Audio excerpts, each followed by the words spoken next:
Hey guys, welcome back to the Hunting Dad podcast. I am your host, Jacob Emery, as per usual.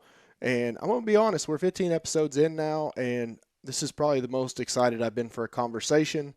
I've got a guy on here that has been working his tail off on bringing us all data and stats and all the things that we would love to know from the whitetail, especially the mature whitetail world. And that's Mr. Derek over here at Whitetail Yeah. Research, correct? Yeah, man. Yeah, I appreciate you having me on. Everybody, I don't know if there's anybody that would be watching this or any type of um, whitetail space content on YouTube that has not seen your video. And it caught my eye and many others right off the bat. It's super intriguing. So, Derek, I'm going to let you go ahead and tell us a little bit about you and what you got Yeah. going and Yeah. kind of what inspired you to get into that, man. Yeah, I can just kind of give the general backstory as to whitetail research and how it even came to be in the first place. And really, for that, I kind of like started in 2019. Prior to 2019, I was into bow hunting and trail cameras and just everything hunting related for a really long time, and fishing and just everything outdoors. And throughout high school, I was passionate about baseball probably more than anything. But getting out of that and kind of circling back into the hunting industry and mindset. I was really big into bow hunting for a really long time. And in 2019, I had got a new job. And shortly after that, I had gotten married, or maybe those are out of order. I don't 100% remember. Hopefully my wife doesn't listen to this because I'll get beat later. But anyways, I got married and I got a new job somewhere in the same time frame. And then I also had just started getting into drones, and I picked up a DJI Inspire. And that drone, after a little bit of research, I found that you could buy a thermal camera for it. I was like, oh, I wonder if you could see deer with that. Like, is there actually an opportunity for that? So I started diving into it and trying to find anything online of guys tracking animals for wildlife research, whether it was anything. I didn't care if they were tracking deer or elephants out in Africa. I was looking for anything, and no one really had posted stuff on it. They were using it for search and rescue, stuff like that. Maybe checking for wildfires and whatnot, big scale stuff out west, but nothing really related to wildlife. And it was a really expensive avenue to dive down. So I decided to kind of shove that off to the side. And that's a really good idea, but let's wait and see where technology goes. And in 2022, they had announced the DJI M30T, and that drone, as many people have seen, is pretty insane. You have a zoom camera, thermal camera. You can drop rangefinder pins just like a GPS collar, kind of, except at whatever frequency you would like to. And they're just, I mean, it's an amazing drone. Built like a tank. You can fly it in snow, ice, 40-mile-per-hour winds. I don't think they recommend 40, but I've done it. And it's an amazing drone. And whenever I saw that, I immediately knew that that was the piece of tech that I wanted for this venture for whitetail research. And it was really expensive at the time as well. I And bet. regardless, though, I went home and I kind of told my wife, there's nothing going to stop me from owning this drone at some point, whether I can buy it now or later or whatever. And it didn't happen in tandem this quickly, but very shortly after she found out she was pregnant and we were having our first kid, and it was like, oh, okay, well there goes that idea right out the window. No drone for Derek. Fast forward in the future, 2024. I'd been working the same job. I was my old job. I was a tech guy at a private school, and I'd worked there for 5 years, I guess, starting in 2019, whenever I first saw the DJ Inspire, then up into 2024. And over that time frame, I've always just really enjoyed the outdoors in general, and I prefer to be out in the woods at like minimum of 3 days a week. And I obviously wasn't able to do that living in a bigger city, really long, really there wasn't much public land around where I was in the first place in general. And just kind of started entering a weird stage of depression, and constantly in an office and looking at a computer and this, and I was starting to fail in my job and all these types of things. And me and my boss were really good friends. And one day he just pulled me to the side and he was like, hey man, is anything going on? Like, what, you're not doing blank, like you're not fulfilling your job role in any way hardly right now. And you just seem like you're in a different space. Like, what can I do? And we talked about it for a while. And um my daughter was born and I went on paternity leave, and he called me within hours from the time that I walked in my door and got home with our brand new daughter. And then my son was there as well. And he was like, hey man, I'm kicking you off the cliff. Good luck. You're fired. And it's just like, oh, Okay. Wow. Okay. Just got home, just had my daughter, and now I've got two kids to take care of and no job. And Mm. he knew my dream of buying this drone and fulfilling this role. So I kind of thank him for kicking me off the cliff in the first place.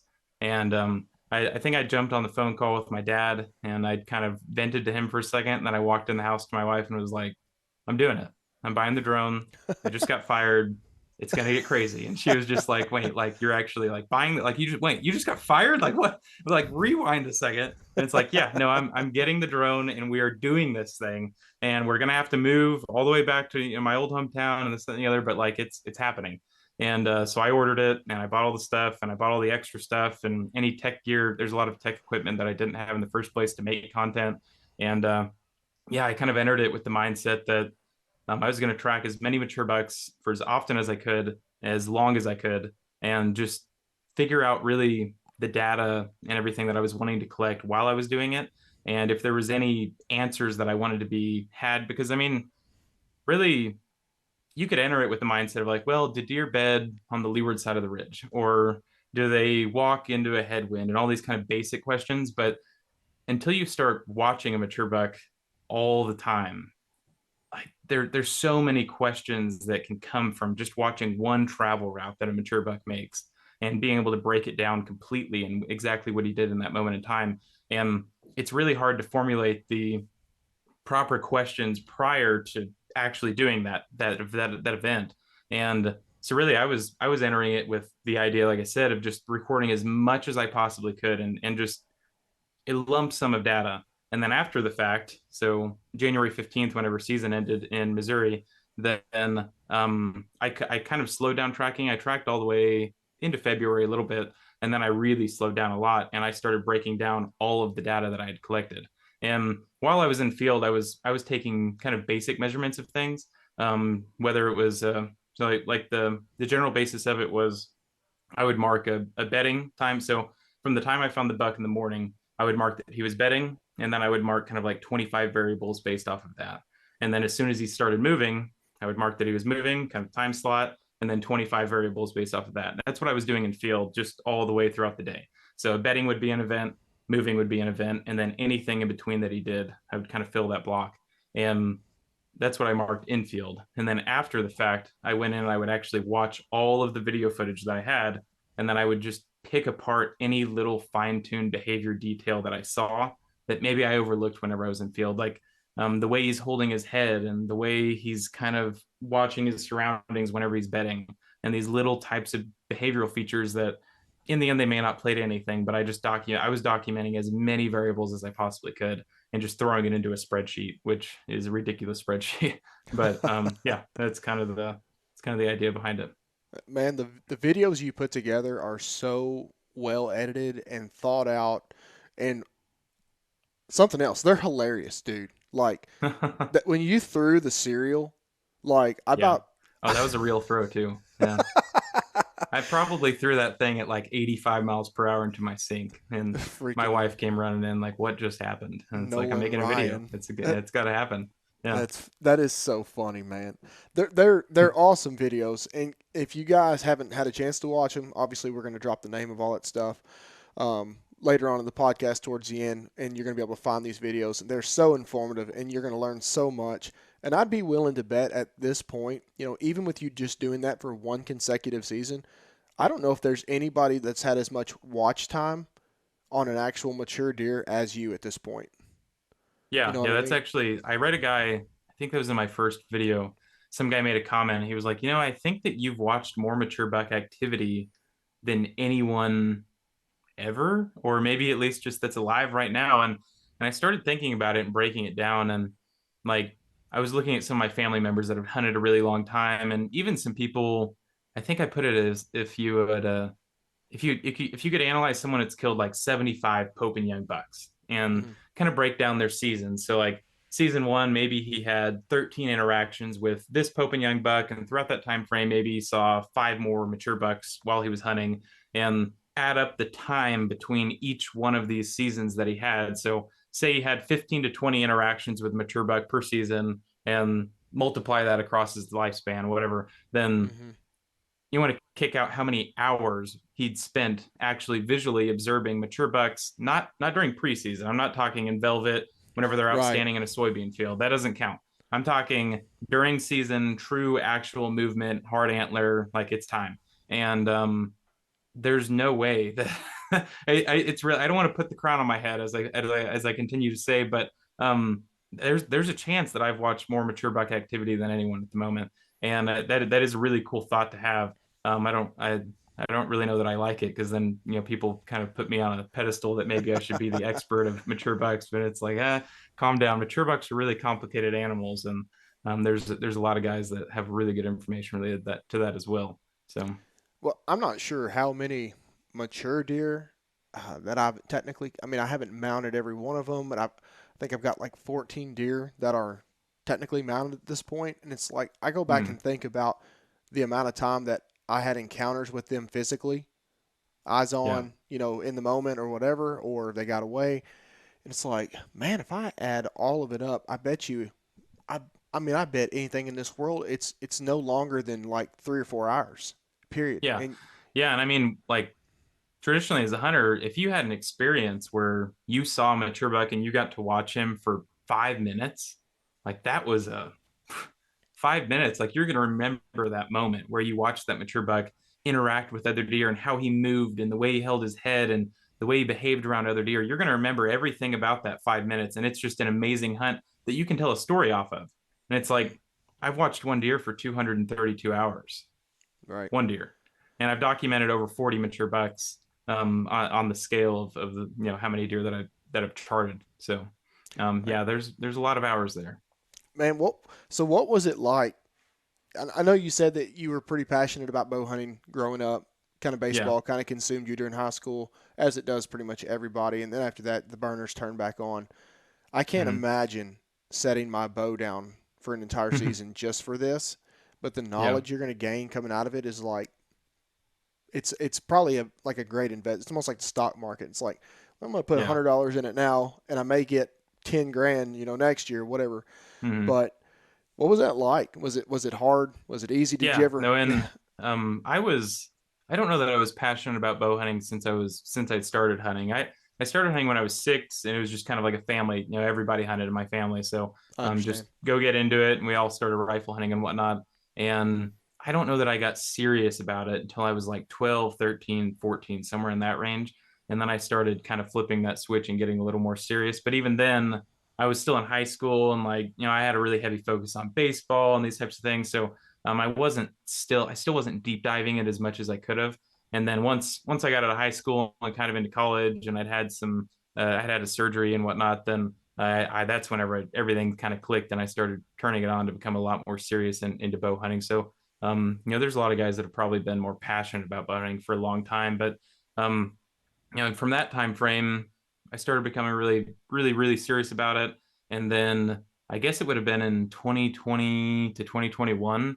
Kind of, I'd had this idea of whitetail research in the back of my brain, and I really became passionate. Well, a lot of my hunting that I've done in the past hasn't taken place on public land. A lot Right. of the stuff I've done has been on private. So, and I think I've said, if anyone wants to be able to take a jab back at me, that's like a great spot to. It's like, well, yeah, I'm a rifle hunter, but at least I hunt public land, and blah blah blah, and you're a better hunter than me, and that's fine. Like, you can take a jab at me there, I'll eat it, and that's we can move on from it. But yeah, in 2020 to 2021 timeframe, I just kind of started realizing that I really, really enjoyed mature buck interactions. I just wanted to watch them. Yeah. And I wasn't really infatuated with getting one killed and putting them on my wall. I just wanted to analyze these deer and just see exactly what they're doing. And from that, I started picking up my camera. So I got into wildlife photography kind of probably 2018, 2019, and I started getting a lot more serious about that, going in the field with just my camera. I would just go out, no gun, no bow, nothing, and I just take my camera with me all the time and try to photograph and video these deer. And I got really good at getting sub 30 yards to mature bucks pretty consistently. And that kind of carried on into this, where I just didn't have that driving nag at the back of my brain. Now, like, if I see a trail cam picture, if I'm out in the field and I'm scouting a big mature buck and he's like, a 140 class plus kind of gnarly mainframe 8, he's being a little meaner and aggressive to other deer, and and he's showing that he's a truly dominant like 5 to 6 year old buck, then like yeah, there's a pick like a little prick in the back of my brain that's like, dude, you need to hunt that deer. Like that deer would be so much fun to go out and try to kill. And then like the other side of me is like, yeah, but do you want to research him or do you want to hunt him? Like where do you draw the line? And that's kind of like last year there were several scenarios where I hadn't studied this agriculture property that I was going to start studying later on, and we had on trail camera we had a couple slammer mature bucks, and we had encounters in person scouting these deer as well. And technically, it would have been okay for me to go in and hunt them because I hadn't researched them with my thermal drone yet. So it's like, yeah, just go in and start bow hunting them. Just kind of you know more of like a good thing for me since I'm researching these deer over here. I can spend my time hunting these deer over here.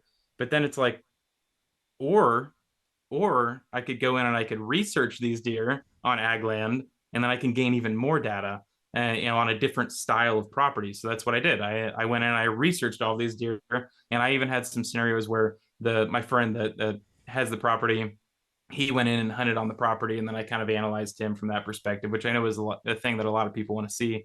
And but yeah, no, I don't know, like I would really like to hunt again, and I would love to pick my bow. I shoot my bow, targets and all sorts of stuff just randomly all the time, man. And I love tuning. Like I've got all my I cut my own arrows, I fletch my own arrows, I fine tune all the way down to the proper. I get them as close as I can in weight and length and everything, and I knock square, and I do all the things. I'm a nerd whenever it pertains to arrows and archery, but ultimately at the end of the day, I can only do so much of one thing, and since all my brain is focused on research, that's kind of just the funnel that I'm walking down right now. So yeah, so I think that the opportunity may come for me to start hunting again if I start hunting public land, and kind of doing the putting my money where my mouth is type thing, and like go out and hunt public land and see like can the drone tech nerd guy actually get a deer on the ground type situation. So as first when I seen it and I read the caption and I watched the video, I wondered if it was like you. It looks like it takes all day at times to monitor these deer and record what they're doing. So there's this big like stink around drones. You know what I mean? And Yeah. personally, I've ran into multiple issues where there's guys that are running around with these things and they're finding these big deer and they're dropping pins and they're selling pins to these guys and they're social media Mm, heroes, and word travels fast, and it ain't yeah. we ain't stupid. Like nobody just knocks down a 200-inch deer every time they every Yeah. time they go in the woods. But I wondered if like you were worried about that kind of aspect of being labeled as somebody as using one of those. Is that the reason like you put the bow down, or that it just consumes so much time? And I could tell by Yeah. watching and listening to you like almost instantly you're a genuine dude. I wouldn't take you as somebody that Yeah. would do that. It's very obvious that you're Yeah. just passionate now about researching these deer. Yeah. Yeah. No, I mean, there was a little bit of fear in that. That's I guess you could say that's part of the reason. The main reason was time. You just Mm-hmm. didn't have the time to go out and hunt them. And that actually, I mean, like like I said, I didn't have a job. Like I got fired in 2024, June of 2024, right? I guess you Mm-hmm. could say fired. It was more like a mutual fired, whatever you want to call it. But guy didn't have a job. I wasn't making any money. I wasn't, but I still had two kids and a wife. So like I still did some hunting. I did some basic doe management stuff and went out and I think I mentioned that in the video. Just the fact that I still went out and killed deer for meat purposes.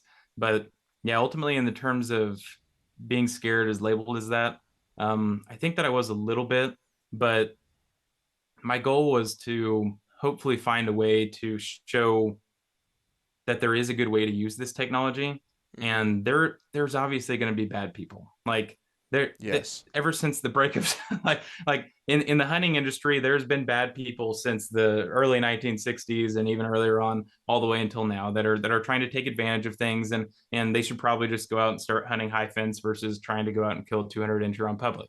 But That yeah, costs no, lots of and money. there it costs lots of money. Yeah, it probably about the same as a drone. So you could buy a drone, or you could go out and pay $10,000 to kill a high fence deer. I don't know, but no, I there will be people that buy them that just have the funding available to them, and they're just going to go out and throw it out and buy the drone, halfway learn how to fly it, and yeah, they'll track deer on their private land. I think it'll take place more on private land. A lot of places you can't just fly a drone on public land in a lot of states. You Right. actually have to get permits. And so if you get caught doing it in the first place, this doesn't pertain to hunting. This doesn't pertain to the hunting season.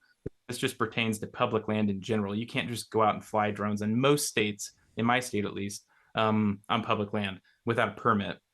And if you do have a permit, then they're able to document what times that you're going to be out there and flying and these types of things. They obviously, I don't think they know that you have a thermal drone if you were to document that. But anyways, yeah. And the moral of the story is they'll misuse it, and I don't know where those regulations will go. Thankfully, that's not my job. All I can do is just show the good that you can use these things for, and hopefully people will kind of entertain that thought whenever banning drones gets brought up at the conservation level, at the state level. So Well, I think there's like a, I don't know what you call it, maybe a happy medium where like you have to buy the permit to use one like that. Like you don't want to be caught in your truck with your high powered rifle during gun season with a thermal drone. Like you know what I yeah. mean? Well, and if Maybe you were right now, just like a fun fact, at least in my state, oh, you're not going to walk away from that without getting in trouble. Like it's already illegal to utilize a thermal drone for hunting purposes in terms of like you go out, you fly the drone that day, you locate a buck, and then you just go and sit, upwind of him and hope that he walks in your direction and you get a lucky shot at him. Or you could try to put a spot and stalk on him based off of that intel. In fact, it's already illegal technically. If you if you're like drone deer recovering a deer and you mm, locate one that's wounded and he's not dead, you can't just be like, "Hey, buddy, here's the pin. Go out and kill him." The moment that you locate him with a drone, you can't go finish him off. Which, in my opinion, I don't really like that. I think that the pilot should be able to make the call and contact a conservation agent and kind of work through the kinks via phone call that, hey, we do have a potentially mortally wounded deer that's not going to be, but you kind of have to flesh out the details on that situation a little bit better.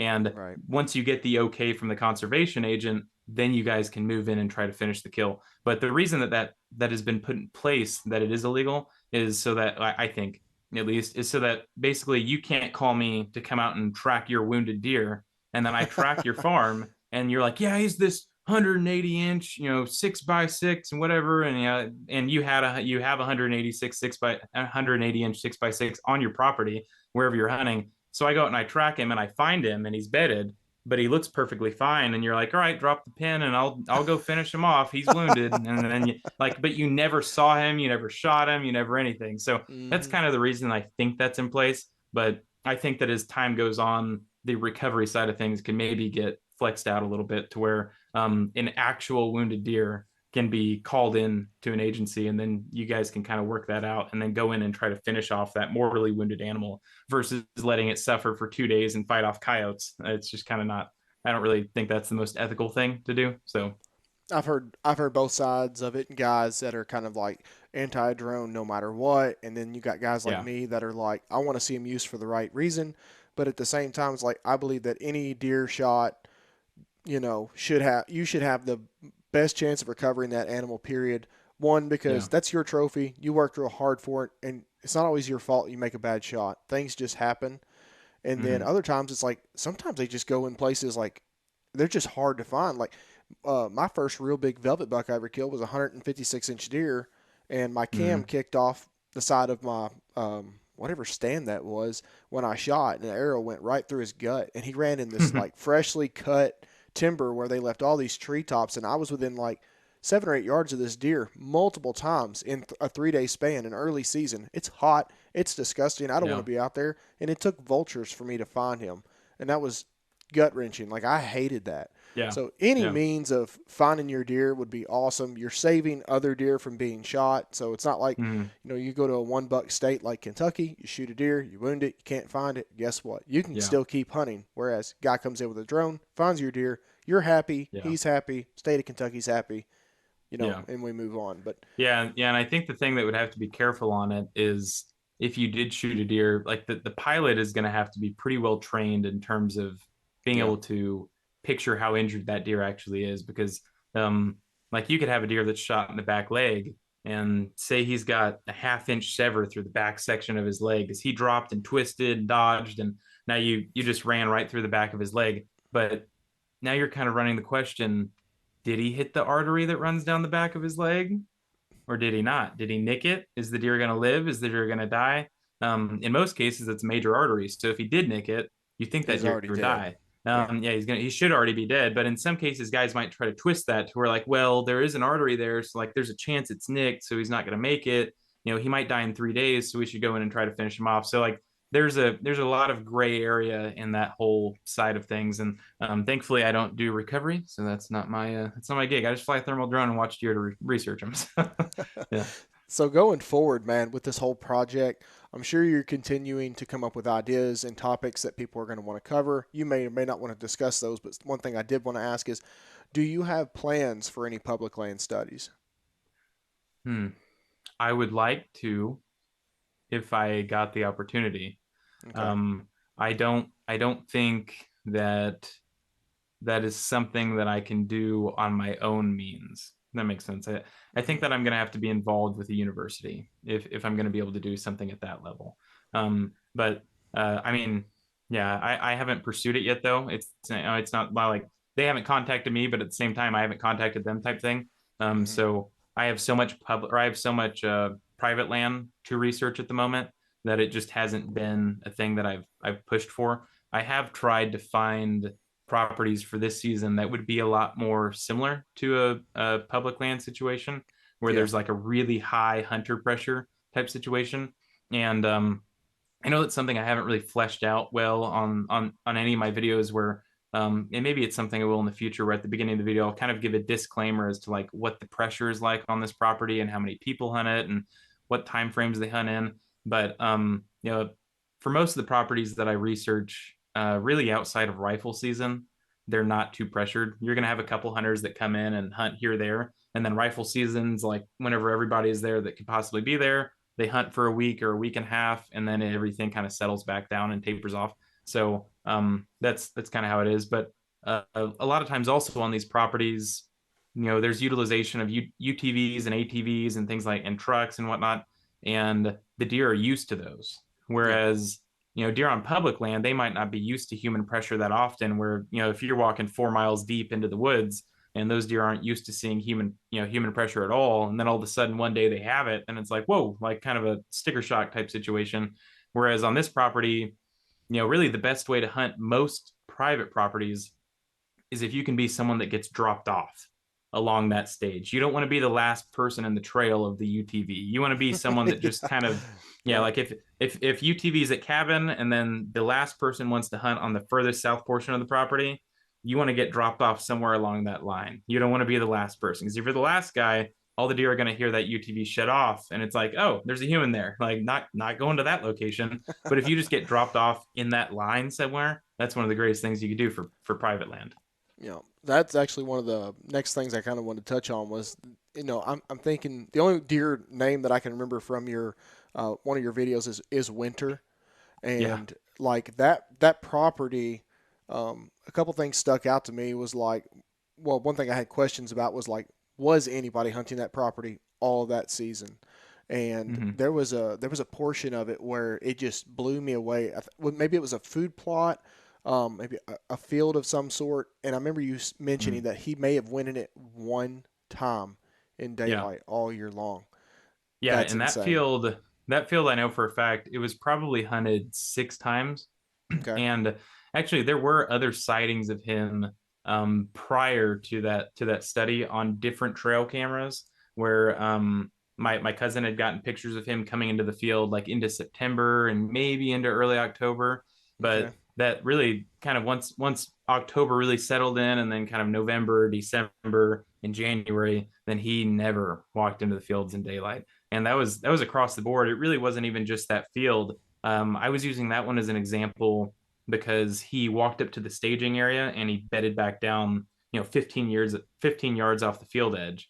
And it was just really fascinating to see like how many times have you been sitting in a tower and with a muzzle loader or something and in December and just kind of waiting for that deer to come out into the food plot just like they should, because that's what they all do, right? And That's and right. this deer is just bedded 15 yards off to the corner of the field, and you have no idea. And it's like, man, that would be, if you knew that, it's like how would you try to attack that event? But and in the end of that kind of synopsis was that if you had just been hunting 30 yards off the field edge outside of the field, then you would have killed them. But a lot of the reason for that, and by the way, is that was a food plot. I think that there was just winter rye in it. It wasn't a crazy food plot, but Okay. at that time of the year, winter rye was kind of becoming a pretty attractive food source.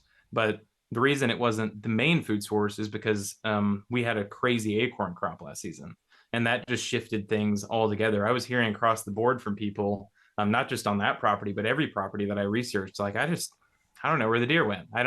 I must just not have deer this year. I don't, or maybe I don't have mature bucks this year, or whatever. I mean, I'm not getting pictures on my trail cameras like I used to. These types of things, and it's because every single deer was staying in the woods. No deer were like hardly any deer were walking into the field, and if they were, you're seeing like 5 to 6 of them, and oftentimes they're younger bucks and maybe some does, and all the other deer they're all hanging out in the woods. I have one shot I haven't included in video yet where Uh-oh. I tracked multiple. Yeah, I can mention this. It's fine. I tracked multiple hunters kind of heading out onto a piece of private, and one guy set up in a tower over 4 acres of a winter food plot, and the other guy had drove on an e-bike to the backside of the property and hunted out. I think he was in a tower as well. But the big portion that I thought was fascinating was that large food plot at the top. And this guy was sitting in a tower. I think it was muzzleloader season. And I have a shot, I have a picture where there's 28 to 30 deer on I think it was the south facing slope of his food plot. And they're all just in the woods eating acorns. And then his food plot's up at the top, and there's one little doe standing in the far corner of it. And I texted him, and just for a preface to that hunt, he had predetermined these locations that they were going to hunt. I showed up to research the property, and I did a doe to buck analysis for his property. That was just something that he'd hired me for. And then simultaneously, they went out to these locations that they predetermined they were going to hunt. I videoed the event, and then I gave them zero details back. I took all the details back for myself, and then that was it. Period. And I texted him whenever I left, because I left before they made it back to the cabin, and I had to get home. And I was like, "Hey, how many deer did you see this evening?" And he was like, "One."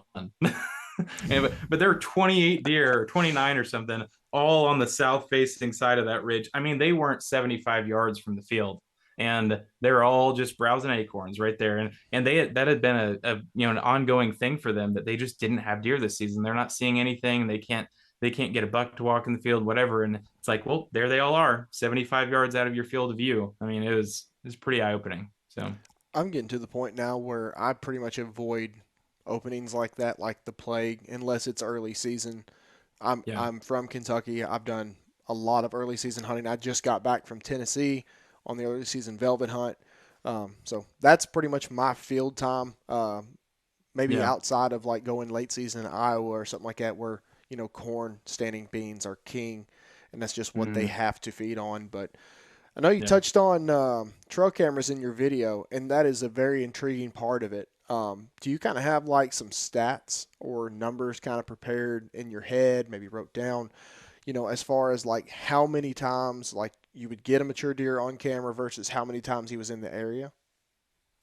I don't have those stats off the top of my head, but I would say probably 1/8 of the time or less. I mean, it was a pretty low frequency, and you have to think about it from the perspective, and I spell it out pretty well in that video. But if you think about it from the perspective of how large the woods are, and in the study that I've done already with trail cameras, I put cameras up not over scrapes and not over these high, whatever types of interaction areas. I Yeah. put them in travel areas where I thought the deer were going to walk through. So just kind of a basic hunter mindset to put them in traveling locations, and then see how many times these deer were going to actually walk right in front of the camera in these little tight funnels.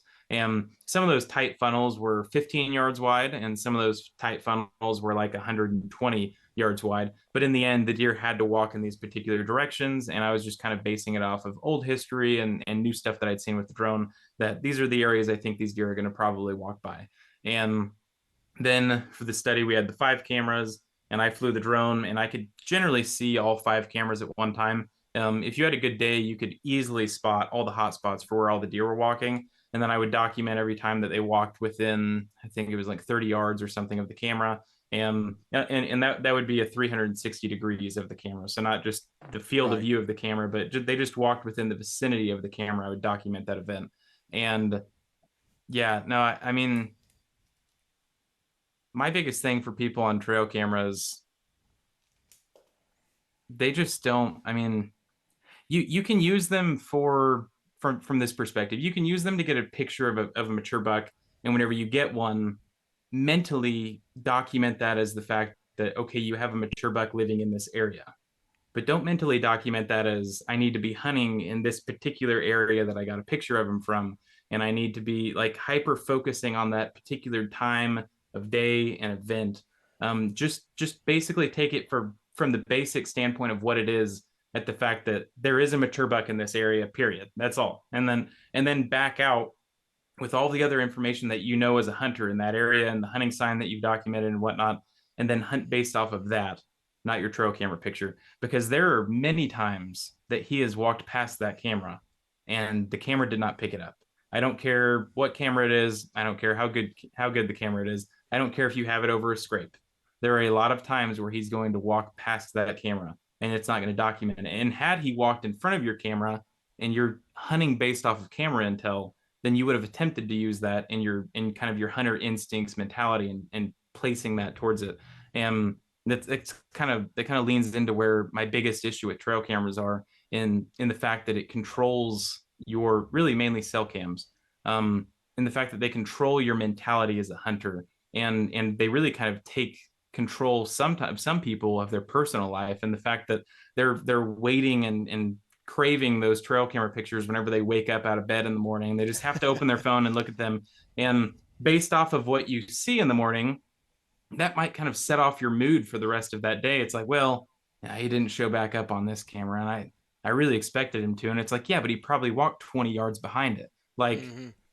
don't let it affect you to that level. Just know that he's in the area, and hunt conditions based off of where you know that you can kind of go in and place yourself in high odds situations. And there is a time and place, by the way, is for aggressive hunting. I've talked about this before with other people, but there's definitely a time and place for aggressive hunting. Like if you're going into a different state and it's public and you've got 3 days to 7 days and you know that there's a mature buck in blank area, like, yeah, I mean, be hot on that thing's trail and dive in and maybe do some riskier things than you probably would have done if you were hunting private land. Like really, really dive in deep and try to get right up on top of him in that scenario.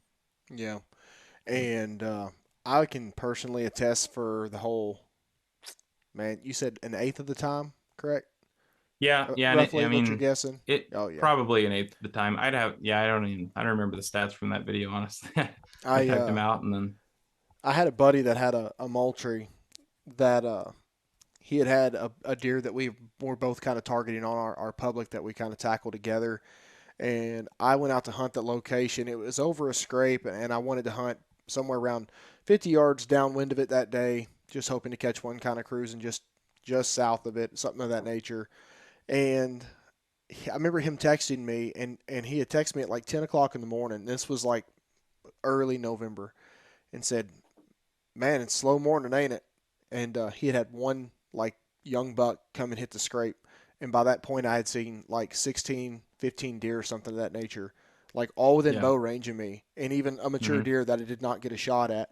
And I'm like, it wasn't that slow, man. I was like, this is probably one of the best mornings I've had in the woods all year. And he's like, no joke. Yeah, I'm like, and I mean, we know that it's almost like yeah, if you're getting a buck on camera every single, like if you're getting him on camera like 3 or 4 times a week, he is probably using that area 6 or 7 at least.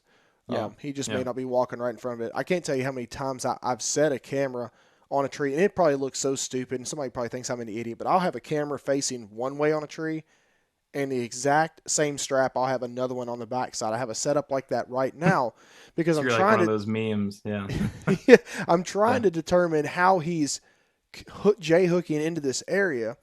And now Hmm. I think by doing that, I've learned what he's kind of doing, and I'm getting him pretty much every day at this point. But Yeah, I'm not planning to kill him right there in that area. I'm planning to come kill him where I'm getting him crossing this creek, and I'm getting him crossing this creek like I said, 3 or 4 days a week, and there's multiple crossings right there that I can't cover all with one trail camera. So I'm pretty sure that Mhm. that may be the kill spot. But Yeah, uh, yeah, and I think that there definitely is. I mean, there's opportunity if you wanted to spend the money and the time on it, then you could probably put enough trail cameras on one ridge system to where, yeah, you're pretty much going to know if he even farts on that situation on that ridge. Like, there's no way that you're not going to know every single thing that that deer does all the way up it. I just don't know that. I don't know that financially that's the right move for a lot of people, and mentally that it's the right move for a lot of people, and it just takes a lot of time and batteries. I don't know, it's just kind of a headache where is if you could just run, one camera if you wanted to run cameras and then hunt based off of that intel. That's, well, don't hunt based off of that intel, but take what you're seeing in terms of the deer that are utilizing the trail camera, and maybe apply that a little bit to your situation. But I don't know. I'm kind of pro get out in the woods and go hunting, and hunt uh, high odds scenarios where mature bucks are probably going to be. And if you can learn the types of habitat that they prefer, and kind of where they like to travel, and then hunt in those types of areas, then you're going to have a lot higher odds of getting on a mature buck than just kind of hanging trail cameras and kind of hunting in those particular areas. for sure. So, outside of November, where I don't know if you would say that kind of all bets are off and they just kind of do some silly stuff, but Yeah, September yeah. Generally, yeah. The general synopsis for rut is just, being a yeah, pinch good luck. point.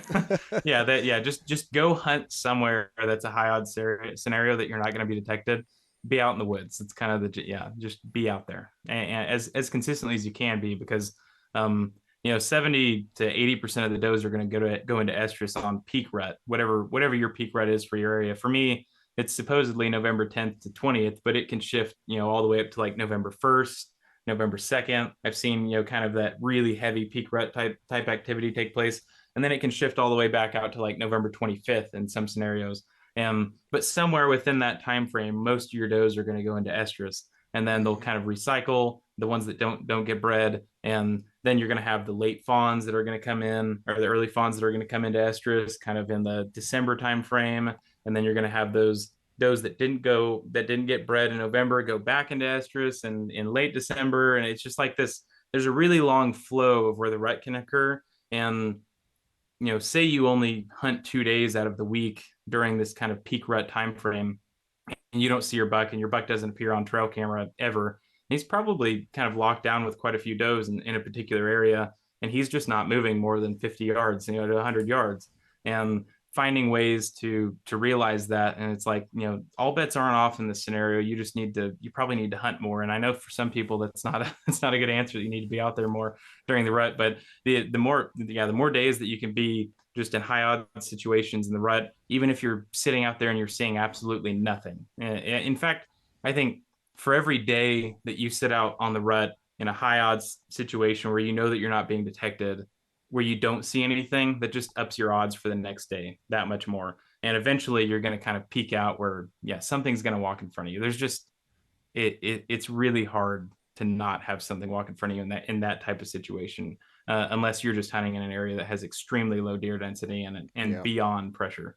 But no, I mean, you can get really high odd situations there. Out of like a just a general observation outside of November, like so, let's say Yeah. September, October, December, and January. Is there a certain like 2 or 3 weeks in those months that you're just seeing the most daylight mature buck activity where they're up and moving and covering a good amount of ground?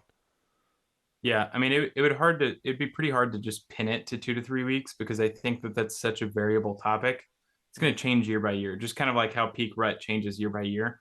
But for the most part, you're going to kind of look at that what a lot of people call the October lull time Hmm. frame. There's a lot of mature buck daylight movement happening in there, and it's kind of like that pre-ramp of pre-rut activity taking place. And they're also that's generally whenever a lot of acorns are hitting the ground and bucks are just spending a tremendous amount of time in the woods. So they're on their feet a lot more than you think, in that kind of October lull time frame. I don't think that they're traveling as far in that time frame as they do in December, where it's Okay. more kind of, you have post rut and you have limited food happening. You also have deer that are pretty kind of like stressed out due to not only the fact that it's post rut and they're kind of searching for the last receptive doe, but they also just exited in my area rifle season, and it's just kind of everyone's on edge type situation. And they can also see further, they can hear further, so it just kind of it ups their senses and it makes them a lot more aware of what's around them. And from that, though, they end up traveling a lot further to find other deer in estrus, and they're spending a lot more time in daylight. So I'd say between the two of October and December, you're going to see a lot more daylight movement. I don't know the lot is the right word.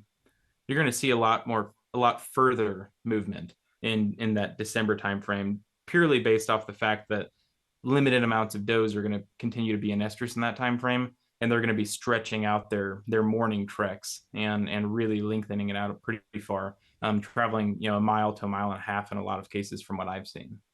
So Nice.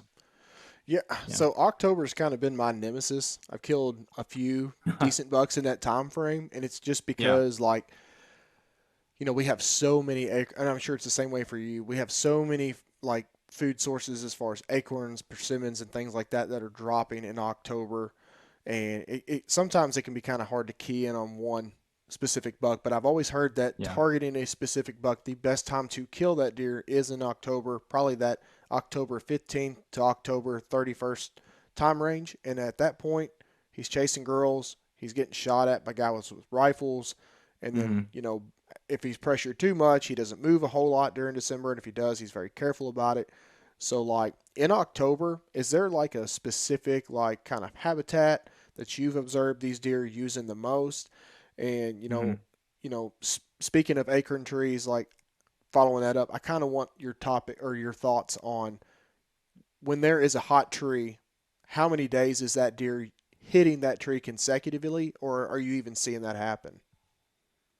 Mm-hmm. Yeah, well, that was a loaded question. So let me cycle back.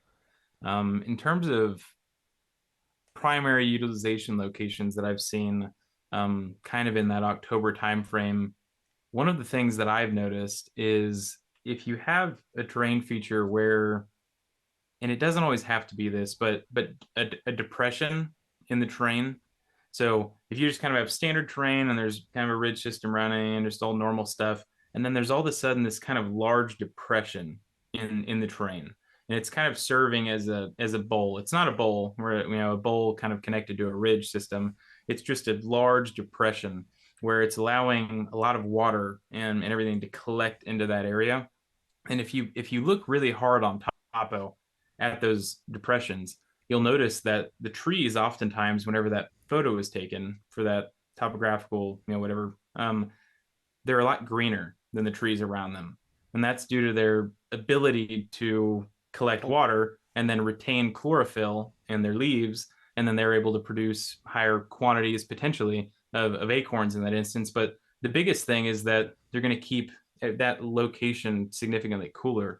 And if you're running into a scenario like we have for the last few years, where October is kind of a hot season, it's just ridiculously warm these past few years, then mm-hmm. finding those little pockets of cool and wherever you have the most green, that's where I'm finding a lot of mature bucks trying to bed, wherever it's as cool as possible. And sometimes that's down at the bottom of a creek and these types of a little bit more obvious areas. But those little depressions are kind of like little nuggets that if you can find them, oftentimes I'm seeing mature buck activity near those locations. And you asked something else related to that. I'm trying to remember what it was. Feed trees. Man, Oh, feed trees. I hear Yeah. them talked about a lot, and I live in some serious monotonous terrain. So like one Mm-hmm. finding the tree that they're hitting is it's pretty tough. Pretty hard. Yep. You've almost got to walk until you blow them off of it, and then hope they come Yeah. back. That's I've had some success doing that, but like as far as watching a mature deer get up and go feed on acorns, whether in the morning or the afternoon, like how long does he stay there feeding, and how many days Mm-hmm. consecutive will he hit that tree until he moves on to the next one? Yeah. So if we're talking, I'll talk agriculture and then I'll go back to big timber.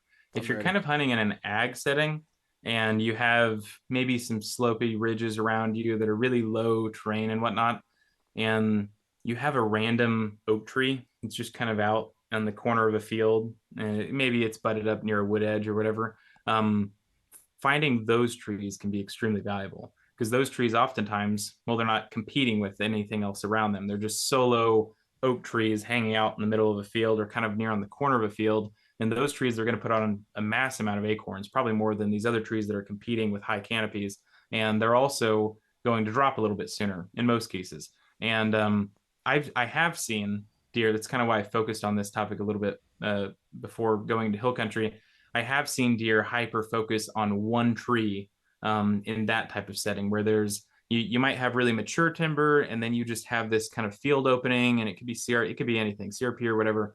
But there's a couple oak trees just out on in this particular field, and they're notably oak trees, and you can go out preseason and you can hit them with binoculars and see that they're carrying acorns. And those trees oftentimes, from what I've seen, they drop a little bit sooner in some cases. It's just so many variables to it. Right. But if they do drop, though, if you can find one that has dropped its acorns, and that tree is going to get hammered pretty hard in that type of setting. But in big timber, you know, you could walk in the woods and, say you've got, let's say something pretty small even, which may not seem small to some people. Say you've got 500 acres of a block of timber, and you start walking through that timber and you're trying to find the feed tree. And you finally found a tree that's dropping acorns and there's sign below it. Do you really think that that's the only tree in the woods? Like, you found it. You just found the feed tree. Out of this 500 acre block of timber, you walked, maybe a half a mile, and all of a sudden now you have found the feed tree in that large block of timber.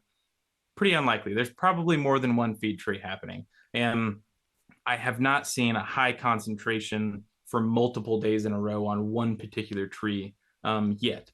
Now, that doesn't mean that it can't happen. Maybe there is a scenario where you have big timber and there's an area that had been kind of, maybe there was a tree that got knocked over by lightning or anything, and it's allowing more sunlight to the ground in this one spot, and this one tree isn't competing with as many trees around it in a big open block of mature timber. Then if you can find those trees, I'd probably mark them with an X. These trees that have isolated, little bit more isolated from the other mature trees in the area, and they're receiving a little bit more sunlight. But those are pretty rare in a lot of cases. And I don't know, even then there's so many trees whenever like there's a lot of trees in mature timber, and to find just that one feed tree is really tough. And to suggest that once that first feed tree starts dropping, that deer's going to continue to come there for 3 to 4 days, I can't say for fact that it happens. I mean, it probably has happened in the past where you just have one tree, for whatever reason, it dropped acorns 4 to 5 days sooner than every other tree in that 500 acre block, and all the deer are coming to it. But finding it in a situation where you actually did find that one feed tree, it's very unlikely to be able to do that. When I hear people talk about feed trees, a lot of times them guys are from the South, Arkansas, Mississippi, Alabama, Georgia, and those guys are dealing with a lot of pine country. So maybe there's Yeah. not as many oaks prevalent, and like Yeah. they have the S&Zs where they leave those stream side management zones and whatnot, and there's just maybe Mm-hmm. not as many oaks, and maybe that's why I always hear them Yeah. talking about feed trees because, Yeah. like you, I Possibly. can't I Yeah. cannot see just one tree being the spot. I can see an area where there's 4 or 5 dropping, and they're Yeah. bouncing back and forth between those, but Mm-hmm. that's kind of where I'm at on it. Yeah. Yeah. Man, just kind of out of the blue, I just thought about this, and I wanted to write it down before it kind of it got out of thought. In your videos, I noticed something, and I love it because I'm a morning dude. Like, I love hunting mornings. Can Mm-hmm. you kind of touch on the amount of mature deer movement that you're seeing morning versus afternoon? Yeah. Yeah. I mean, that was a big one. And um one important distinction between the two is that the amount of time that they're moving is pretty similar. In the end, I think that the time, it's pretty overlapping in terms of how many hours they were up on their feet and moving. The Okay. number one thing between morning versus the evening that I'm seeing, yeah, is the Distance. distance traveled between the two. Gotcha. Because in the morning it seems very missional mindset, where they get out of their bed and nothing is stopping them from achieving their trek from point A to point B. They are making this long semi-straight, that's terrain driven type travel. And along that path, they're hitting scrapes, they're hitting rubs. And the number one thing that they're doing is they're hitting intersecting trails where does are kind of congregating in these areas. And that was a really fascinating thing to see how efficient mature bucks are able to travel in the morning, because they'll just kind of be traveling along this area. And the first time I saw it, I didn't realize what was happening, because I was tracking a buck and he was just kind of doing his kind of normal movement. And then all of a sudden he stopped and he started really kind of scent checking the ground for a little while. And then he decided, he lifted his head, looked back behind him, and he put his head back down like normal and just walked in that direction. And he walked for 50 to 75 yards. And then all of a sudden I flipped back to my thermal camera and I saw that he was standing next to like 7 or 8 deer. And I was like, oh, wow, you just found a little group of does. And I flipped on the zoom camera. I verified that everything that he was looking at were does, and they were. And but he wasn't within 30 to 40 yards of these does. He kind of kept his distance. And the whole time he was scent checking the ground. He was just kind of walking around and scent checking the ground left and right and back and forth. And then it was as if he just decided what he was smelling. It just didn't interest him anymore. Nothing was an estrus.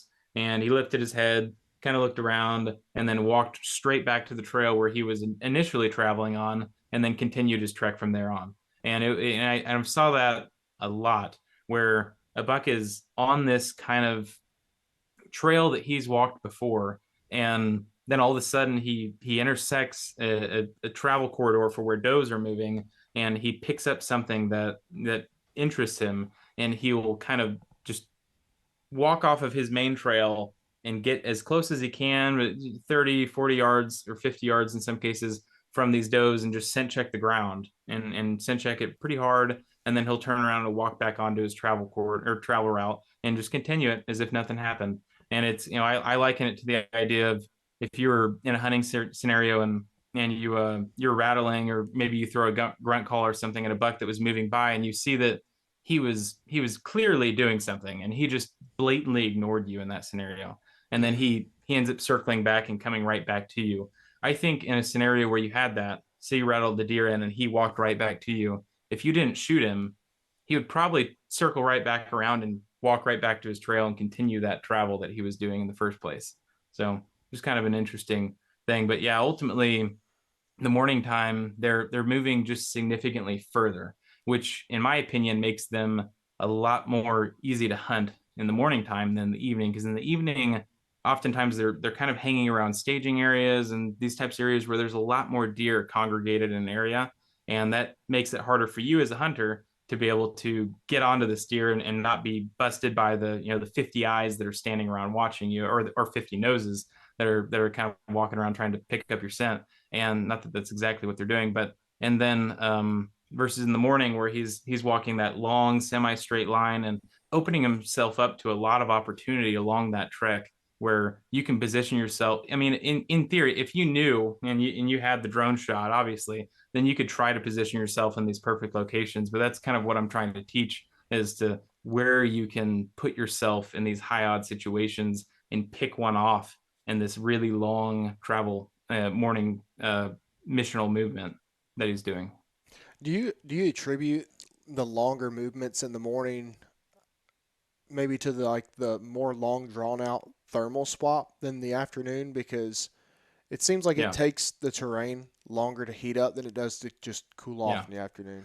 Yeah, 100%. And that thermals is actually a topic that I'm going to continue to sarcastically bring up in videos that I promise I'll make a video on thermals in the future, Good. because that is actually one of my biggest projects in the works, is a video on thermals, because a lot of people have a major misunderstanding of how thermals work. And I have a lot of science based stuff. It's probably 10 to 15 minutes of it is going to be too nerdy for a lot of people. So I hope people can just kind of work through that with me. And I'm going to try to explain the science behind thermals and what they actually are. And I'm not going to give away too much in this video, or in this podcast, or any podcast, because there's a lot to talk about related to thermals. And it's probably going to be a 30 plus minute video. And honestly, I'm going Good. to spend more time on that video than anything else, because you're correct in thinking that, yeah, that morning movement, it has a large thing to do with thermals. So, Nice. yeah. Yep. And they have probably saved more deer than I've ever seen. Uh, Yeah. the other Yeah. the other night, for instance, I was extremely aggravated. I was on my last afternoon in Tennessee. We had a stiff 10 to 15 mile an hour north wind, and I walked down this tree line, and I was facing the north. Okay, so it's blowing right in my face, and it's blowing great all day long. And I know that these deer are bedding in the beans in front of me somewhere. And I sat Mhm. there all day. For whatever reason, I had two bucks that I would have shot, jump up, run out in the field 100 yards, and lay back down. I know they didn't see me, know they didn't hear me, and I know they didn't smell me. It was not physically possible. It did not swirl not one time. And all I could think was like the sun was also kind of like over my back, left shoulder. So I was like, I've got the sun at my back. The wind's been pulling this way all day. Surely to God, a mature buck is going to stand up in these beans in front of me and feed around. Well, as soon as that sun drops below those treetops, I can just feel it hitting me in the back of the neck and just drifting out into the field. And I'm like cursing in my head, like, why in the Yeah. hell does this happen to me every single time? And I did not see a deer the rest of the day beside a doe. And I'm like, man, I have studied and listened and watched, and like everything that I learn or think that I Mhm. know about thermals is one big fat lie. And every deer that I kill, I realize it was pure ass luck. period. Period. Yeah. Like, there's no Yeah. way I'm No, getting away with this stuff on I feel purpose. that way about every deer that's on my wall. Yeah, just complete luck. No real other explanation for it. So, Oh gosh. Well, man, there's something else I kind of want to touch on, and it yeah. has to do a little bit with November and what you kind of observed during that. I was curious, how long did you, or how many bucks were you able to observe being locked down with a doe? And like, Yeah. what was that time frame like that they stayed with them? Hmm. And, I know it's all deer density dependent, but like, I've always Yeah. curious, like, once he's done with her, does he take a break? Does he go grab a beer down at the creek, whatever? Yeah. Then he go finds another girlfriend, whatnot. It's kind of wondering Hmm. what, through your eyes in the drone, kind of what you picked up on that. Yeah. Yeah. No, I observed it quite a few times. And in most instances, whenever I found one that was actually locked down with a doe, first off, it was semi difficult to gauge whether or not he was actually truly locked down with a doe, because most of the times when I was finding a buck and there was a, say you had a doe that was just off in some really thick stuff down off of a kind of in a thermal hub type area, and she's really deep in it, trying to get away from younger bucks and younger deer, and just like leave me alone, only the mature buck's going to find me type situation. Mm-hmm. Then there were a few times where I would find not just one mature buck locked down with the doe, but there'd probably be like two or three kind of off to the side, back behind him, bedded down as well. Like they Satellite all know bucks. that this is the one, and we're trying to get, but like Mr. Big is the closest, and he's probably going to win this scenario. But like we all kind of want to hang around and see what's going to happen. Like I don't know if they're trying to learn from it or what's going on, but um, from what I'd seen in terms of the time frame, uh, quite a long time was spent whenever they would bed down and hang around one. And in most of the instances that I was tracking one, and they actually completely were locked down and bedded down within 15 yards of each other and kind of in that area, then it would extend into the nighttime. And I oftentimes didn't do much research into the night because I was trying to focus really heavily on the hunting situation over kind of the research side of it.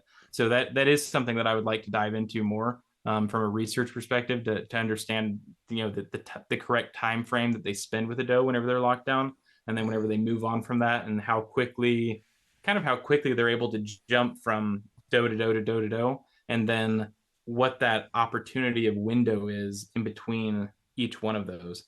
So yeah, I'm sure there's other people that'll try to figure that out as well, but that is something that I'm going to be working on this year, because I didn't document it enough to have affirmative numbers to kick out as to how far in between each doe that he was locking down with was. Yeah. Well, something you did pick up, maybe you may not have realized, but that's what frustrates me is knowing, like, sometimes I go out and hunt, and based off like trail camera data, it's like I know I've got, like, say I've got 7 deer on this WMA that like I would happily shoot. And Hmm. there's like maybe one or two does on this whole place that are receptive in Yeah. this time frame. It's like, why the hell am I not seeing all the other ones? Well, they're all just Hmm. hanging out, hoping that that one mistreats her and she runs Yeah. off looking for Prince Charming and they get their shot. It's like Yeah. not only is he Yeah. locked down with the doe that he's breeding, Yeah. but they're Multiple all others. just they're sitting there waiting for sloppy seconds. Yeah, yeah, and in most cases, the deer that were sitting there waiting, they were a little bit younger deer. I was just kind of basing that off of just general knowledge, being able to ID them. I obviously don't know their proper age, but I was likening them to kind of 1 to 3, or probably not one, but 2 to 3 year olds, and every once in a while you'd see a 4 year old. Rarely did I ever see true two dominant, but I don't think I ever did actually two actual dominant bucks locked down, kind of hanging in that same area with the doe. Mm. Oftentimes, whenever I was finding them, I'd like to think they'd already hashed out their details to see who won that lady, and whoever had won, he's in the area, and whoever didn't, he's off doing his own thing. So yeah, Right on, right on. Well, I guess the last thing that I kind of wanted to ask you was like you're obviously having a lot of airtime watching these deer, watching them bed down. Maybe you can go over like early rut and late season on what you're seeing as far as this goes. But like, what's the number one either terrain feature or whatever it may be area that you are seeing bucks bed? Whether I mean it's like a wide open like savanna type of area where sunlight's getting down and they're staying warm with a high stem yeah. count, like rock, like big rocks, rock faces, thickets, or even just like fallen trees. Like I've always kind of wondered, like, Mm. is there a number one thing that they pick out, or Yeah, yeah. I mean, the general answer for that, and the easiest one, kind of cop out, is thermal hubs. Just in general, those types okay, of areas. Like there's one particular thermal hub just at the bottom of at the point of this ridge, the main ridge that came down into the thermal hub, where I could guarantee you every single day, at least 95% of the days, there was a mature buck. It didn't have to be the same buck, but there was a mature buck utilizing that bedding area almost every single day. But now when you say kind of the bedding more area, do you mean like they were laying within 10 or 15 yards of the same spot the buck was laying the day prior? Or? yeah, I would say probably a 50 yard to 100 yard circle Okay, within this same little vicinity. Very few times was it the same exact, like within longitude, latitude, pin drop of where they were bedding, but it was just kind of that same general area that they were utilizing. So, and I think that's the same across the board for GPS color studies. Not often do you see one utilizing that exact same bed in that area. They're kind of just using that area as a bedding location more so than that exact same bed. But yeah, I mean, from a different perspective, like what you were asking, like September, everything across the board, September, October, November, December, it's all variable dependent upon what's happening in that time frame. So like if it's extremely hot in September, then the deer probably want to be pretty cool in that time frame. If there's an extremely high acorn production into October and it's still extremely hot, then the deer are probably going to need water because eating acorns, they just palatability and everything, they're going to end up needing water. So they're probably going to be bedded somewhat closer to water than they normally would be during that time frame. So that way they can utilize their food and they can utilize their water and bedding all in the same location.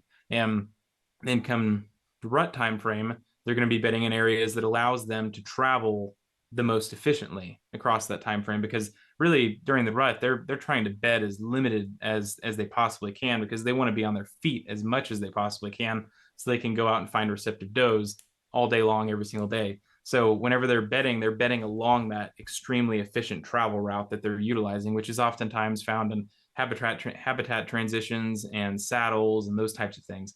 And then kind of back into December, you're going to find them bedding oftentimes closer to whatever that food source is. So if you have a really high acorn production, that food source is probably going to be kind of over closer to a thermal hub because they don't have to go too far for food in that scenario. But mm, if you have a really good food plots or whatever, or maybe there was a controlled burn in an area and that area is for whatever reason producing really good natives, and there was no acorn production at all that season, then go and find wherever they're needing to eat because they need to find a way to recover. And that also goes into the fact that like, and ultimately a lot of these mature bucks, they're all individuals. They're not the same across the board. So you can have one buck that if there's a high acorn production, he's bedding in a thermal hub in December and he's just kind of living his dream with a pond and he has acorns and he's got, all these amazing things available to him in a small section. He doesn't leave it. And then you can have a buck right next to him where that buck, he travels within this 1,500-acre section all year round, nonstop into January even. And he's constantly looking for receptive does and he never calms down. So it's just all in the end, it's kind of it funnels down to just being kind of individual characteristic behavior and finding ways to identify what type of deer that you're hunting, which that's an extremely difficult thing to do. I'm going to try to teach it, but it's really tough. Without a drone, it's really tough to identify with trail cam intel and the small time frames that you see that buck to identify what type of behavior traits that he actually has. I think you can potentially start seeing it in the early season, like before season. Like if you're in an ag setting and you can just go sit on a bean field and watch deer interact with one another, then look for the buck that is a little bit more aggressive to everything else around him. Like if they're all kind of off bedded off the edge of the soybean field and he stands up first and he kind of stretches his neck and he goes over and he bumps all the other mature bucks to stand up and he gets everybody up. It's like we're going to eat type situation. Like mom has addressed the table and like all the men need to go out and eat now. And he's probably a pretty dominant deer. And that deer is probably going to be pretty aggressive come season time because you can kind of base those things off of that. But I don't know for 100% that that's a thing. I just from what I've observed so far, I think that it is. I'm gonna take And you can apply that into it. I'm gonna take your word over pretty much anybody else's. I can promise you that. You know, Yeah, I'll appreciate that. you mentioned something about like the water. I've got this old book, and it talks on like scouting and hunting and all this stuff. It's something I read as a kid, and I adore the book. I still look at it all the time, even though the guys in it were probably hunting like super primo properties that didn't have to worry about anything. Yeah, But they like, were. as far as a water source, like what are you seeing? Or like you mentioned like a pond and things like that. It's like, Mm, you've got rivers and streams and creeks yeah, and ponds and maybe even a hollowed out old stump where like there's water accumulating in it. Like yeah. what's like that number one place that you're seeing the deer go to get a good drink of water? Yeah, I mean, anywhere there's water, pretty much. Like if you have a scenario where you kind of know where this buck travels and he's got point A and point B, and along that travel route at point A and at point B, there's a pond at each location. Then generally, when he gets up out of his bed, he might go and check the water and he might go take a drink. And kind of whenever especially after his trek that he takes, that travel all the way to point B, if there's a pond in that area, he's going to hit that or anything. He's going to hit that area. But if there's water anywhere along that trek, like say he walks across a road where UTVs drive along it, or maybe horses kind of walk in that area and it's on public or whatever, and the travels it's beaten down a little bit, and it just rained the night before, and there's water kind of pulled up there. He's going to stop and take a drink out of it oftentimes if he walks through that area, and that would be more of an opportunistic type of situation. He's not seeking that little puddle of Mm-hmm. water out, but he walks across it and goes, "Oh, hey, like, I'll take a drink of water." Like, yeah, I'm in the middle of traveling. That would be nice. And like he can't carry around a water bottle on his back. So if he has an opportunistic situation where he can take a drink of water, he's going to.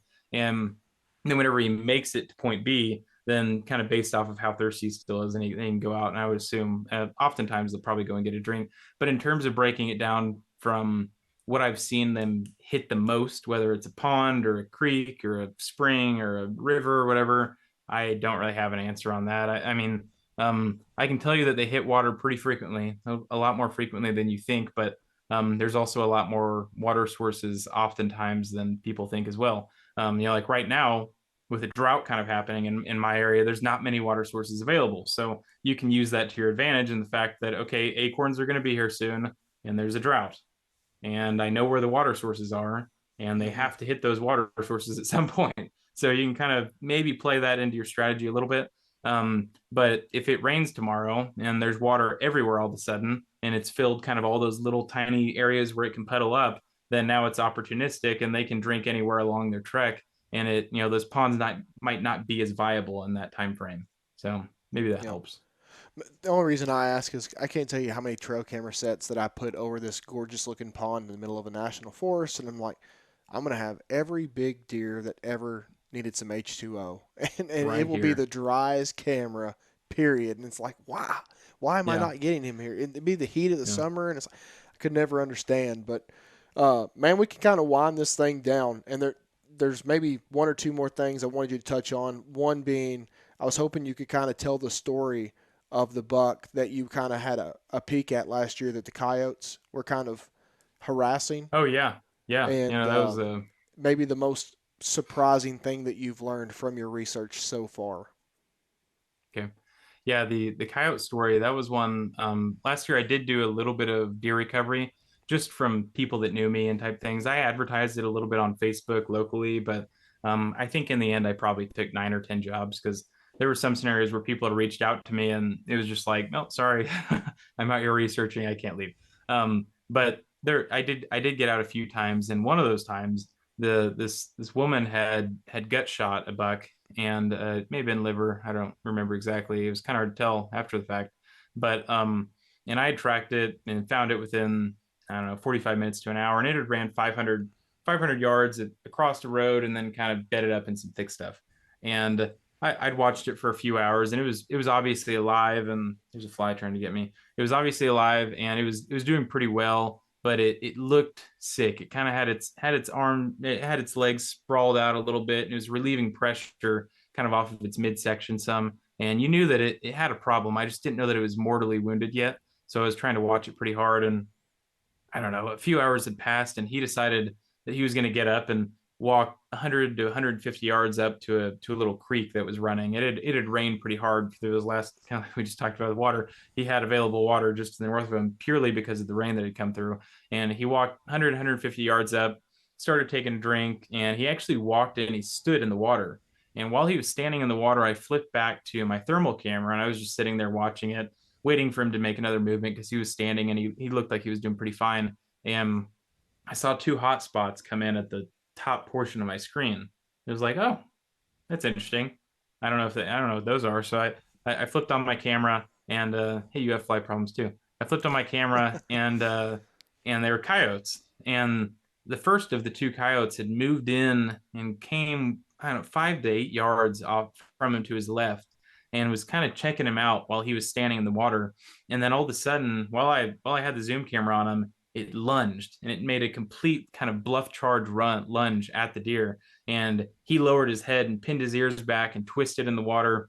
And he showed that he could put up a pretty good fight. And then he actually lowered his head and kind of made a charge back at the coyote. And the coyote bounced up the hill and ran off back and regrouped with the other one that was back there. And it was almost as if they both like sat down and had a moment of, well, I think he's still too healthy. And they just left. It was like, okay, no, they bounced out. That's, I don't know what's going to happen from here. And 2 or 3 hours passed, and this deer had actually continued its trek. It's still in the creek, and it was walking the creek off deeper into the woods. And at times it walked out, and at times it walked back in. But then all of a sudden, there were more than two coyotes, and there was like 5 to 8 coyotes or something, and they had all moved in. And one of them, once again, kind of spurred off, and I think there may have been another one as well. And they started testing him and trying to bluff charge him from either side and just see how he would react. And once again, he was pretty quick on his feet. He was able to spin around and show that he was going to put up a really good fight if they had messed with him.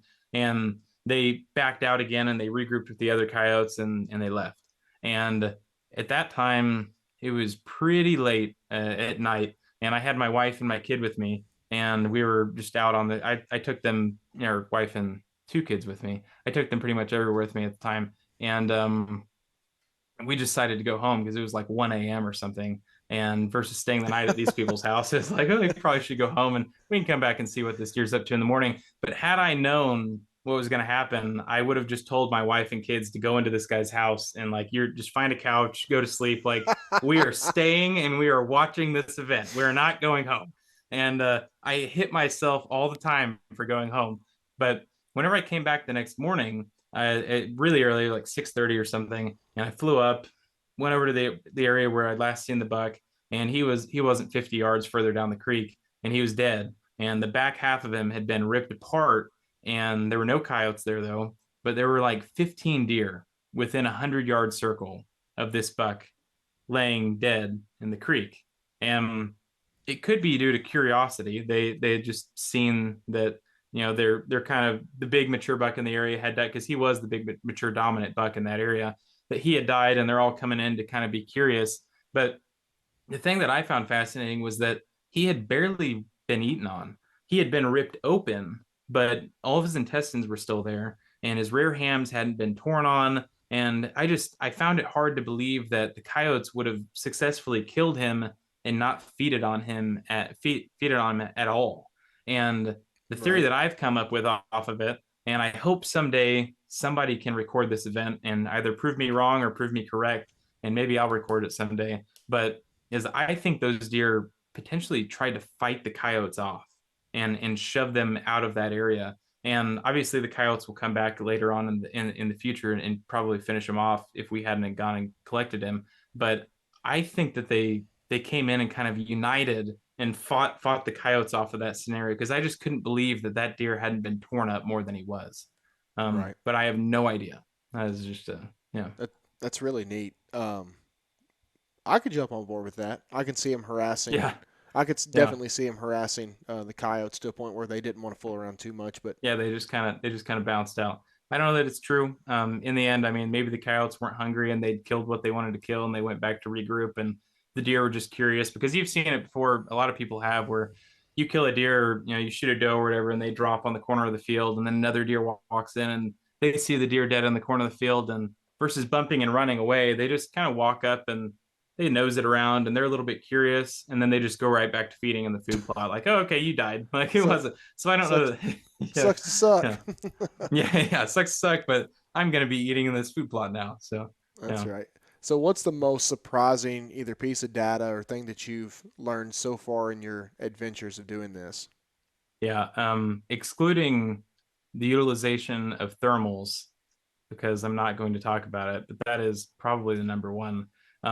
I would say the efficiency that mature bucks are able to move at, which I've already hit on, but there's no way to really explain it without a map and just continuing to draw out over and over and over the examples that I've seen with how efficient mature bucks travel, especially in the morning time frame. Because in the evening, there's a lot of and I didn't hit on this earlier, but there's a lot of lollygagging that kind of goes on. They get out of their bed and they clean themselves for 15 to 20 minutes, and they just kind of, there's no, especially not in the rut, there's no rush. They're just kind of moving along, and they ease their way up to near the food, and they don't really need to walk into the food. They'll oftentimes they'll bed off in the staging area and hang around, and it just doesn't seem like there's any pressure to get anything done in the evening.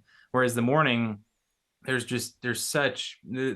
so much more tightly strung in the morning, it seems like, where they have to get whatever that is done, and if they don't get it done, it's going to extremely bother them. And that's probably the most interesting thing, is how efficient that route of travel is every single time that they take. And that spurs into the utilization of thermals and how they do that and how that makes it so efficient, and also how efficient they are at locating does and estrus in that scenario, where in a single morning movement, a mature buck, he can scent check, say there's 50 does in this 400-acre block that he walked across. He could scent check 35 to 40 of them in that single trek, just by hitting intersecting trails and scent checking the ground all along the way. So yeah, they're just highly efficient at the way that they travel and at how they utilize thermals. But like I said, I'm not going to get into thermals now. Well, So maybe I can talk you into coming back on here one day and we can yeah, discuss that yeah. after you drop a couple videos. After the thermals video comes out, I don't know when it's going to come out, because it is a big project, and the hardest thing with it is putting it into motion graphics for Yes, people to understand I and be can able to see that. digest. So, I mean, I could sit here and talk about it all day, but if I can't show you the motion graphics behind it, then Hmm. it's not going to click for a lot of people. And I'm a visual learner as well, so that's kind of why my videos are so visually driven. Is that I pre-script them, and then I go back and I make all of the graphics for them. And while I'm making them as if I'm being taught by it, so that way I would be able to understand it if I watched the video. And I know I move pretty fast, but that's just kind of, as you've heard in the podcast, I just talk pretty fast in general. It's just the way that I am. And so maybe I'll try to slow down a little bit in the future, especially for the thermal video. But the biggest thing for that, and what's going to make it take a lot of time, is the motion graphics behind it, and ensuring that whenever it comes out, it's going to be extremely clear for people to understand everything that there is to understand about thermals. So Awesome. Well, I'm sure it will be the premier way for guys to get a visual on what the hell is actually happening because, like you yeah, said, just talking about it, you get a somewhat of an idea, and you just, like I said, I've been trying to understand them for years, and to an extent I do. And then when it slaps me in the face, I'm like, I was wrong once again. right. So, I know nothing. Yeah, yeah, I know yeah, nothing is correct. But you know yeah, what, dude? yeah. I forgot to do the damn dad joke at the I was beginning. going to remind you of that actually. Yeah, no, you just jumped right in. You're all excited about, I having I me on and was. stuff. And it's like, hey, you forgot the dad joke. All Come right, on. so I got it right here. It says, out of all the inventions in the last 100 years, I have to say that the dry erase board is the most remarkable.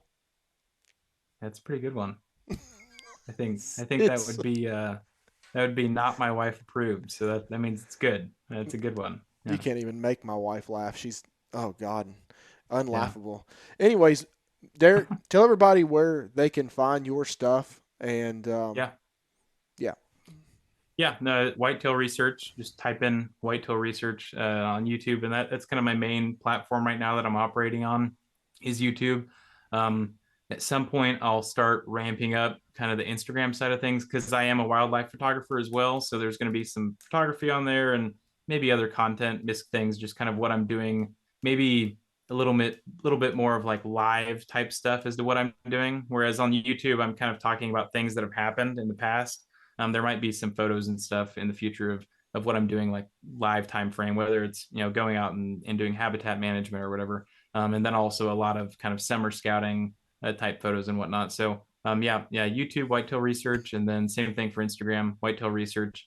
And technically, I have a TikTok, and I think I have a Facebook or something as well. But I don't really like social media, so I limit myself to YouTube and Instagram mostly. So those are kind of the two main places. I also have a website, whitetailresearch.net. I think .org works for it as well. And there's not a lot on there right now as well. It's just kind of basic informational. There's an about me and a contact. You can contact me through there as well, but for like business inquiries or whatever. But or you just have a question. But in the future, I would like to do a blog on the website where a blog, oh my gosh, I don't want to do a blog, but yeah, I don't want to make it sound like a boring blog, but basically where there will be like a data sheet kind of blog format, maybe college level style study of what I had done in the video. So if I post a research video, then I'll have a paper format of that in a blog form on the website where you can go back and you can actually look at the charts that I'm talking about and the data and kind of break it down for yourself a little bit more beyond the video itself. So that might be something to come in the future, but right now I'm so busy with the way that it is. I don't know when that'll happen. So I'd really like to, but yeah, that's kind of that. I can promise you and probably anybody else listening that even as of right now, it's only going to get better. And in due time, you are going to be the premier place to go and learn about pretty much anything that has to do with mature whitetails because Yeah, eyes on them all day long beats that radio collar study stuff that they do. It beats trail cameras. It beats boots on the ground. Beats time in the stand. yeah, As far as learning exactly what they do. So, one, thank you for taking the time to put all yeah, this stuff together yeah, for no people. problem. It's super informational, and people really, really enjoy it. And guys, if you're out there listening and you've enjoyed this podcast, please go over to Spotify or Apple Podcast and drop a 5-star review. Written reviews are always a bonus. Be sure and go check out Derek's page, like as we said, on YouTube. Great videos, great dude, and we appreciate you coming on, man. Seriously. Yeah, yeah. Thanks for having me. Yep, anytime.